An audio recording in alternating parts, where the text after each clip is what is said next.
Assalamualaikum warahmatullahi wabarakatuh. Salam sejahtera untuk kita semua. Om Swastiastu, Namo Buddhaya, salam kebajikan, rahayu.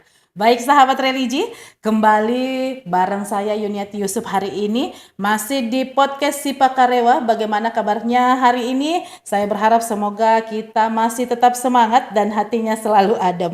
Bicara soal adem, suasana Ramadan di Sulawesi Barat itu selalu punya cerita tersendiri. Bukan cuma soal takjil atau tarawehnya, tapi soal betapa kerennya kita semua saling menjaga ruang ibadah satu sama lain. Dan hari ini spesial banget, kita tidak cuma akan ngobrolin tentang Ramadan dari satu sisi saja. Di studio kita sudah hadir dua sosok luar biasa. Ada Bapak Pembimas Katolik Kantor Wilayah Kementerian Agama Provinsi Sulawesi Barat, Bapak Petrus Tandilodang. Selamat datang Bapak. Dan juga ada Pembimas Kristen Kantor Wilayah Kementerian Agama Provinsi Sulawesi Barat. Selamat datang Pak Ayub. Apa kabar Bapak-bapak yang ganteng ini hari ini? Alhamdulillah, Kabar baik. Sehat dan semangat Bapak ya? Alhamdulillah, sehat. Alhamdulillah, baik. Kita langsung saja deep talk sedikit. Belakangan ini itu narasi toleransi lagi sering banget dibahas, tapi mungkin sahabat religi di rumah pengen tahu dari perspektif yang berbeda. Sebagai pimpinan di Bimas Kristen dan Katolik, bagaimana sih Bapak melihat vibes kerukunan kita di Sulawesi Barat, terutama pas memasuki bulan suci Ramadan seperti sekarang? Apakah ada cerita unik atau mungkin ada momen yang bapak-bapak temui di lapangan? Mungkin mulai dari Pak Pembimas Kristen terlebih dahulu. Ya, terima kasih Ibu Uni. Assalamualaikum warahmatullahi wabarakatuh. Waalaikumsalam. Om Swastiastu, Namo Buddhaya, dan salam kebajikan. Shalom.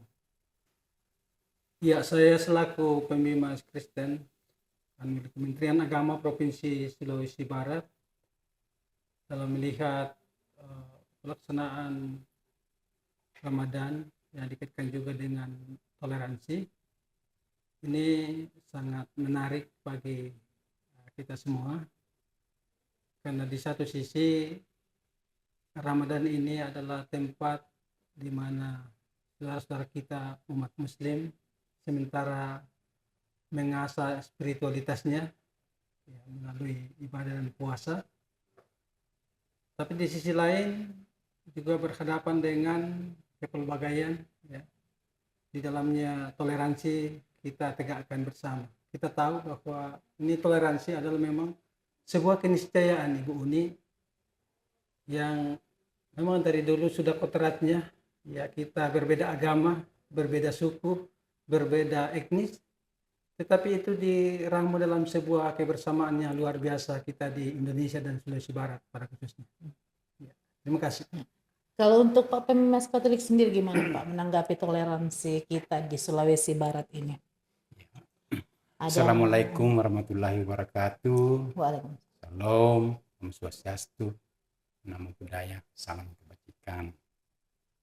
Tahun ini tahun yang sangat unik dan khas bagi saya, karena selama seumur-umur saya barusan kali ini puasa di teman-teman Muslim ketemu juga dengan puasa di kalangan Katolik. Oh, jadi Katolik puasa juga Pak ya? Puasa, tapi cuma tidak sama dengan teman di Islamnya. Nah, jadi kami juga menjalani masa puasa selama 40 hari dalam rangka menyambut Paskah. Nah, yang unik sekarang adalah bahwa dalam suasana itu saling menunjang satu sama lain. Ya.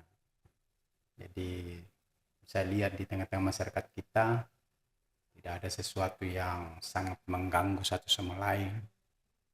Minimal di internal Katolik saya belum dapat informasi menyangkut gangguan-gangguan selama masa bulan Ramadan ini. Ya, seperti Pak Bimas katakan tadi ya, soal toleransi di kalangan kita di Sulawesi Barat ini ya, kayaknya sudah menjadi bagian dari hidup. Seandainya pasangan suami istri sudah menjadi belahan jiwa ya. Umat beragama sudah menjadi belahan jiwa satu sama lain. Ya. sudah terbiasa. Tapi kalau kita kembali kepada kata toleransi, sebetulnya inti dari toleransi itu, kalau saya pribadi melihat, toleransi hanya bisa berjalan dengan baik ketika kita kembali kepada sila kedua Pancasila, kemanusiaan yang adil dan beradab. Kalau orang kembali ke situ, masalah yang muncul-muncul di beberapa tempat di tempat lain itu hal-hal yang boleh saya pakai istilah itu cuma remeh-temeh doang, gampang diatasi. Kalau orang kembali ke situ, sila kedua itu kemanusiaan yang adil dan beradab. Kalau dalam perspektif kita yang multi etnis, multi agama, multi budaya, lalu memang toleransi amat penting, tema yang sangat perlu dikembangkan, dikemahkan, diobrolkan. ya bukan hanya dibicarakan tetapi dihayati, dilaksanakan supaya dievaluasi. Kalau hanya dibicarakan ya susah dievaluasi. Betul, Pak. Hayatilah, laksanakanlah supaya di mana titik salahnya, di mana titik majunya kita bisa evaluasi. Iya, betul. Ini kan sepanjang bulan Ramadan ada tradisi namanya sahur-sahur, Pak. Ya. Membangunkan orang sahur. Ya. Kadang yang pergi bangunin sahur ini ternyata bukan cuman anak muda Muslim, tapi ternyata ada beberapa orang juga dari anak muda Kristen atau mungkin Katolik. Itu saya lihat mereka juga ikut serta membangunkan sahur. Nah, kalau di lingkungan saya, Pak, kebetulan saya tinggal di wilayah Sultan Hasanuddin, Bunca. Di tempat saya itu kan saya minoritas, Pak, Muslim. Nah, sementara untuk yang bangunin sahur itu kan ribut, Pak, ribut. Kalau subuh ribut. Saya kadang agak takut teman-teman tetangga-tetangga yang non Muslim ini akan terganggu dengan tradisi bangunin sahur itu karena emang ribut-ribut banget. Nah, seperti apa kira-kira, Pak, nih Bapak pembimbing Katolik dan juga Kristen melihat fenomena bangunin sahur ini?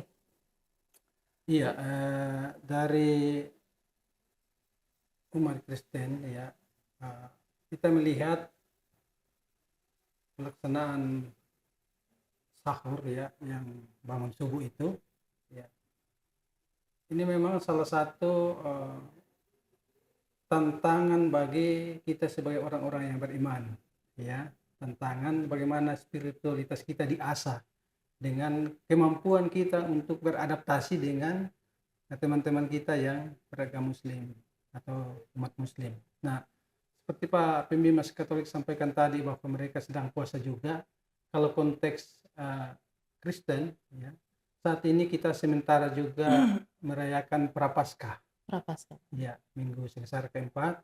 Dan itu dalam rangka juga kita menghayati, ya, bagaimana pelayanan Yesus Kristus di tengah-tengah dunia ini untuk menyelamatkan manusia. Nah, dua momen ini yang mengasah spiritualitas agama yang berbeda sangat-sangat penting untuk saling kita memahami bahwa ada gangguan atau ini yang tidak biasanya. Mari kita belajar bahwa seperti inilah keindonesiaan kita yang harus kita mampu untuk sampai ke titik kedewasaan iman kita untuk terus membangun persaudaraan, kerukunan antar umat beragama, sehingga kita terus memaknai kehidupan ini dengan baik, menjadi menyenangkan, menjadi sukacita bagi sesama kita yang masing-masing mengasah diri dalam meningkatkan spiritualitasnya tadi. Begitu, Roni. Jadi kalau di teman-teman Katolik sendiri ini ada puasa juga, Pak, ya? Jadi puasanya itu sahur nggak, Pak? Kita ndak istilah, tadi saya katakan tidak sama dengan teman Muslim, kita harus ada sahur, ada itu. Kita lebih pada pembinaan iman, jadi ada tema-tema yang setiap minggu dibahas dan diwarnai dengan doa-doa pribadi. Kemudian yang utama itu adalah bagaimana mengurangi makan dan bagaimana menahan diri terhadap hal yang sangat saya sukai. Katakanlah saya sebagai perokok, Saya sangat suka merokok, dan ketika sudah makan rasanya tidak enak kalau saya tidak merokok ya. Dalam Katolik dia dikatakan puasa dan pantang, maka saya pantang merokok. Maka selama itu saya tidak merokok. Kalau biasa makan 1 sendok, sendoknya itu skop, harus dikurangi. Terus pengurangannya itu kemana?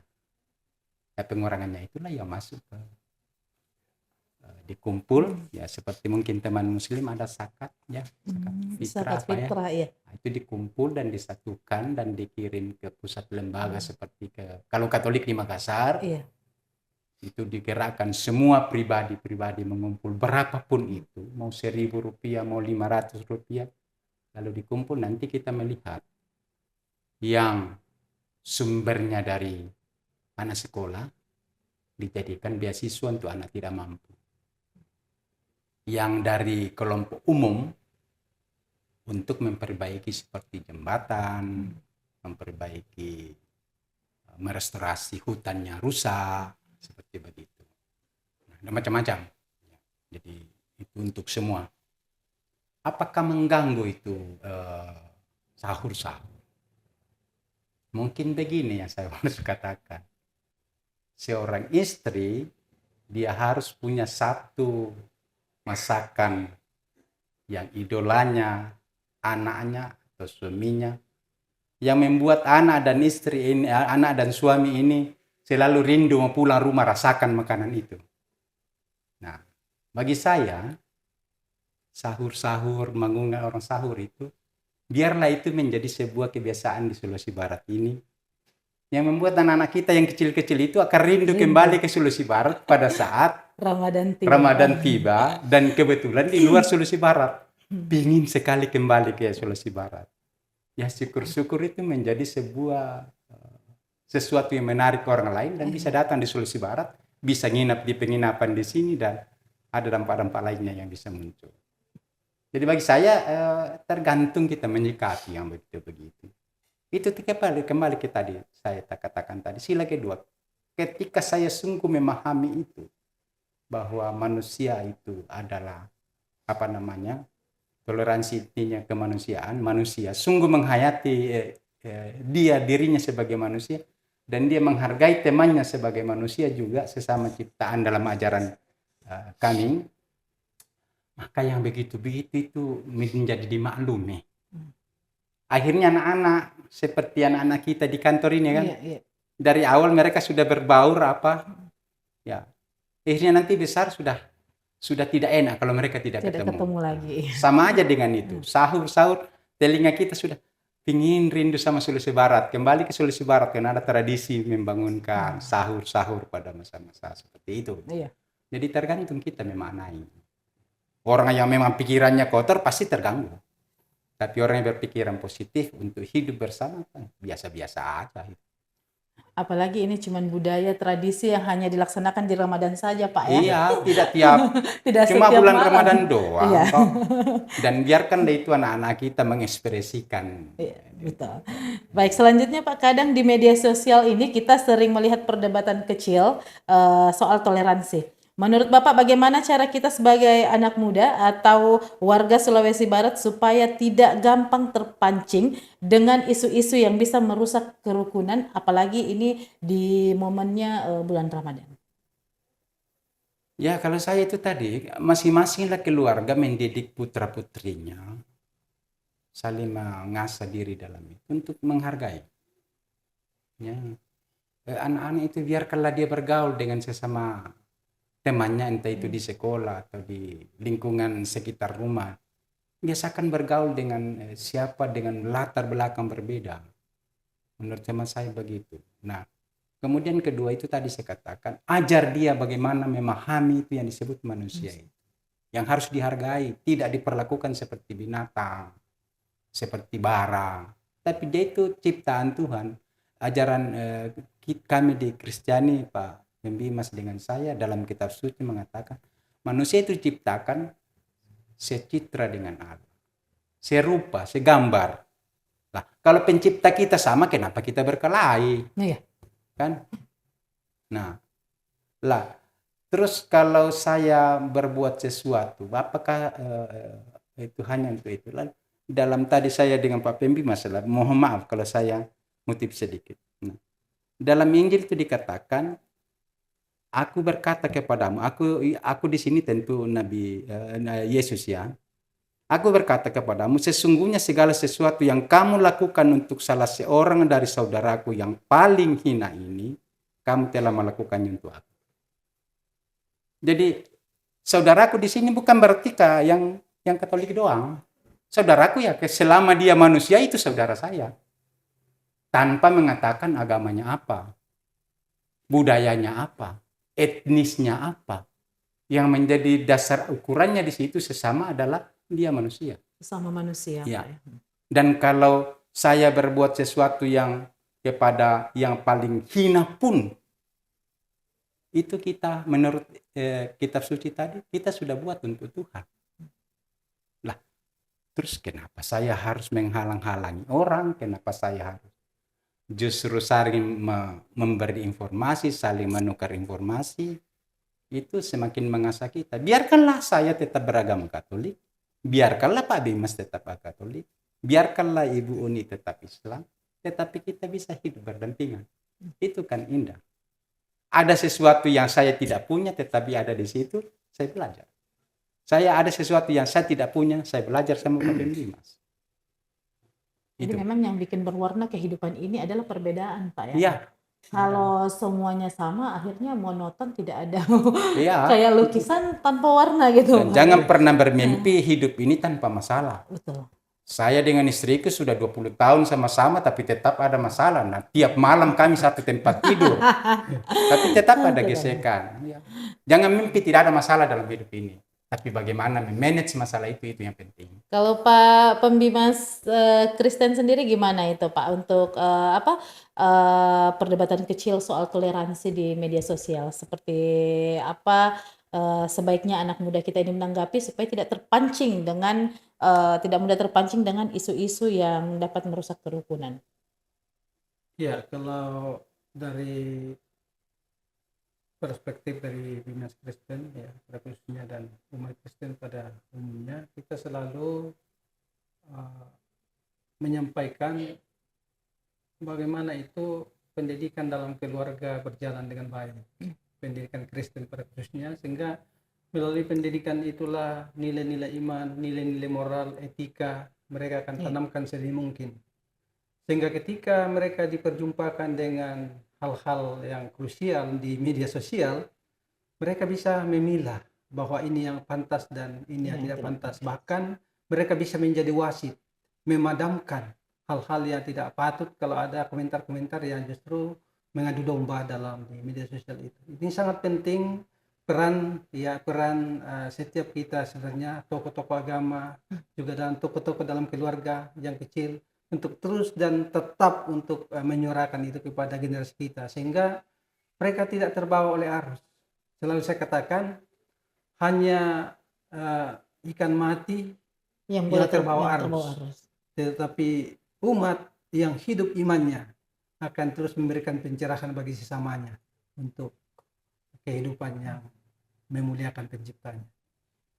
Baik, selanjutnya Pak, boleh dong mungkin di-share sedikit apakah ada program atau gerakan dari Bimas Kristen atau Bimas Katolik sendiri yang sifatnya kolaboratif selama bulan Ramadan? Misalnya aksi sosial bareng atau mungkin sekadar kunjungan ke tokoh-tokoh agama Muslim, atau mungkin ada rencana ngajak kami bukber, Pak, gimana? Wah, itu bagus sekali tuh kalau kita buka bersama. Kalau di Katolik ini sudah ada sih rancangan bagaimana kita memperhatikan ini baru rancangan, jadi kita masih malu-malu sebutin ya, apalagi mau di media sosialkannya. Ada rencana-rencana untuk terutama teman-teman dalam kota ini di bagian kebersihan ya, kebersihan kota ya, seperti bentuknya nanti kita belum tahu. Nanti kita lihat apakah dalam bentuk bingkisan kah atau ada bentuk apalah, tetapi kami merasa bahwa perlu kita perhatikan nih pasukan kuning dalam kota supaya mereka semangat, supaya kota kita ini bersih. Bersih. Masa penduduk kota memuju cantik-cantik, gagah-gagah, tapi kotanya kotor kan tidak bagus. Ini tugas kita semua. Nah, di Bimas Katolik ya sudah jalan itu bagaimana memilah sampah. Sudah berapa puluh kilo yang sudah ini ya. Nah, yang itu begitu. Jadi kami lebih ke bagaimana memperhatikan teman-teman kita yang pasukan kuning ini. Iya. Ayo kita bantu pemerintah daerah untuk mensupport teman-teman pasukan kuning. Luar biasa, ini kerja amal apa mulia loh. Iya. Wajah kota ini kalau bersih luar biasa. Tetapi perlu kita hargai, kita perlu apresiasi teman-teman di pasukan kuning itu. Iya. Ini yang kami pikirkan untuk Ya, dalam saya rangka sepakat sih itu. pasca nanti. Apalagi di beberapa momen terakhir ini kita sepertinya kewalahan dengan pengolahan sampah khususnya di Ya. Kabupaten Mamuju sendiri.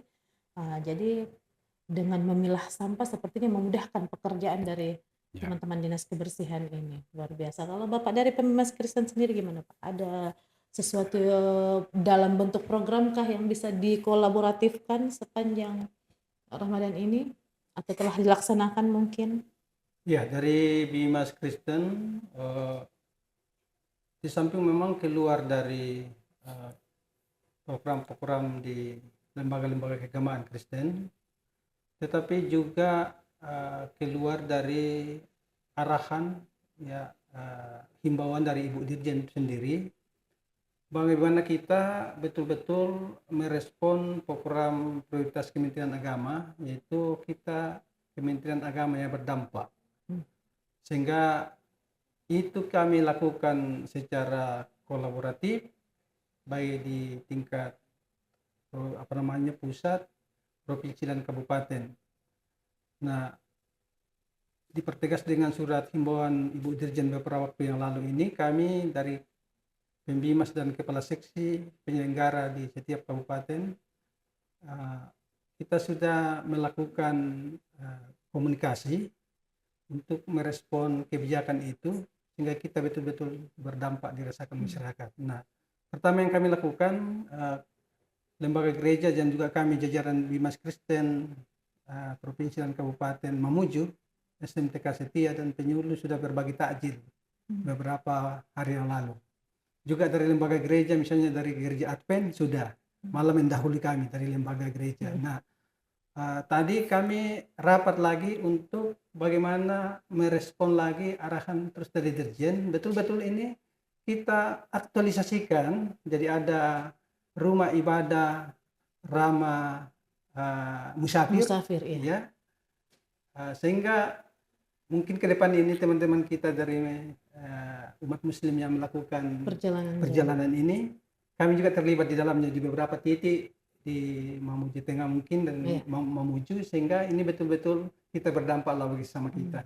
Nah, ini kaitannya dengan musafir ini, baik di kalangan Kristen itu sendiri itu tadi karena mau melakukan prapaskah, pasti ada yang melakukan perjalanan, tapi juga lebih kepada teman-teman kita yang beragama Islam, umat muslim untuk melakukan mudik lebaran mungkin, ya, betul. Sehingga betul-betul ini apa yang kita lakukan di sini ya berdampak dirasakan oleh masyarakat secara luas. Itu yang kami lakukan. Jadi nanti ke belakangnya kalau saya mudik lebaran, memang ada di beberapa wilayah yang kita tidak menemukan masjid tapi mungkin menemukan rumah ibadah yang lain. Jadi kita ada tempat istirahat lain Pak ya, untuk sekadar mungkin singgah untuk beristirahat, lurusin belakang dulu gitu baru lanjut perjalanan. Baik Bapak, ini untuk yang terakhir, kalau Bapak-Bapak harus mendeskripsikan kerukunan antar umat beragama di Sulawesi Barat dalam satu kalimat atau satu kata, kira-kira apa dan apa alasannya? Ini juga sekalian menjadi closing statement nih untuk obrolan kita hari ini. Mulai dari Pak Petrus dulu boleh Pak? Ya, selalu sebegini. Rukun itu indah dan murah. Tidak rukun itu mahal. Iya. Kenapa? Kalau kita tidak rukun, berkelahi, rusak bangunan, itu kan mahal. Nah, membangun kerukunan sederhana, Bu. Saya ketemu ibu senyum, ibu balas senyum, hati tenang. Sudah selesai. Jadinya rukun, Pak ya. Iya. Jadi tebarlah senyum kepada siapa saja dalam kota ini atau dalam provinsi ini. Supaya hati tenang, pikiran damai. Tapi jangan senyum-senyum sendiri, itu lain soal. Itu aja, makasih. Baik, kalau untuk Pak Ayub sendiri gimana, Pak? Ya, kalau saya dalam posisi statement ini memang harus dimulai dalam diri kita, ya, dalam diri pribadi kita dan keluarga kita.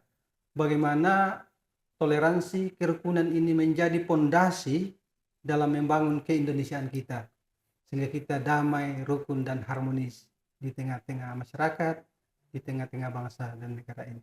Sehingga kita tidak perlu khawatir, cemas dalam beradaptasi dengan semua, karena sudah tertanam dalam diri kita bahwa kita mau kemana. Ya, teman kita di sana adalah saudara kita yang perlu kita kasihi, perlu kita lindungi dalam banyak hal. Itu dari kami. Ya, selamat Hari Idul Fitri 1447 Tria tahun 2026 Masehi. Luar biasa. Shalom. Wassalamualaikum warahmatullahi wabarakatuh. Iya, baik. Dan tidak kerasa ya sahabat religi, obrolan kita hari ini benar-benar membuka mata kalau ternyata perbedaan itu justru yang membuat Ramadan di Sulawesi Barat ini bermakna dan berwarna. Toleransi itu ternyata bukan soal membiarkan saja, tapi juga soal saling menghargai dengan hati yang tulus. Terima kasih banyak Bapak Pembimbing Kasih. Kristen dan Ya. juga Kasih. Katolik. Terima kasih sudah menyempatkan mampir dan berbagi inspirasi di SIPA Karewa. Sehat selalu untuk bapak-bapak ya. Terima kasih. Dan tentunya juga untuk seluruh umat di bawah naungan Bimas masing-masing.